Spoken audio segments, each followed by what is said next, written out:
وزارة التربية الوطنية والتعليم الأولي والرياضة جاهزة لفتح الحوار مع الأطراف المعنية حول النظام الأساسي الخاص بموظفي قطاع التربية الوطنية للخروج بنظام تتوافق عليه جميع الأطراف وينسجم مع طموحات إصلاح هذا القطاع. تفاصيل أكثر في تقرير سميرة أسبان ويوسف مزياني. الوزارة الوصية مستعدة لإعادة النظر في النظام الأساسي الخاص بموظفي قطاع التربية الوطنية. هذا ما أكده شكيب بن موسى وزير التربية الوطنية والتعليم الأول والرياضة. الوزير أكد أنه سيتم فتح حوار مع الأطراف المعنية لتجويد هذا النظام الأساسي. هذا النظام الأساسي هو تواكب هذا الإصلاح، هو وسيلة ماشي هدف بحد ذاته. ونقولوا الهدف راه هو الإصلاح وهو الجودة ديال المدرسة العمومية، والنظام الأساسي هو تواكب هذا الهدف. بطبيعة الحال النظام الأساسي جاب واحد العدد ديال استجب لواحد العدد ديال الانتظارات. في نفس الوقت لازم ناخذ بعين الاعتبار بأن هناك تخوف، هناك نقط اللي هي ما يمكن في الطريقة ديال تحرير هذه النقط ما يمكن ما توفقناش، وهذا خلق تخوف لبعض الأطراف، وهناك بعض الأحيان حاجة إلى ضمانات إضافية. وهذا اللي مشينا فيه من اعتبرنا بأن هذا النظام الأساسي هو قابل للتجويد. وفي نفس السياق أكد الوزير أن الحوار حول النظام الأساسي الخاص بموظفي قطاع التربية الوطنية سيشمل نقاطا مهمة أبرزها الأجور. النظام الأساسي كان معمول لتنزيل واحد اتفاقية ديال 14 يناير اللي حددت المبادئ الأساسية واللي وضعت واحد الإطار ديال العمل.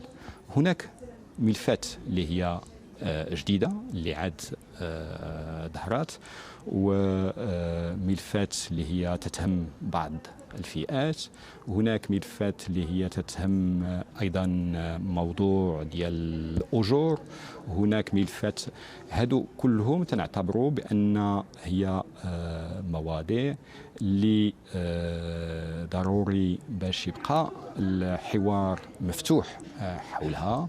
والحكومة اعتبرت بأن نظرا لهذه المواضيع هناك لجنة اللي هي ديال فيها بطبيعة الحال الوزارة المعنية بهذا القطاع اللي تشتغل حول مضمون هذه المواضيع.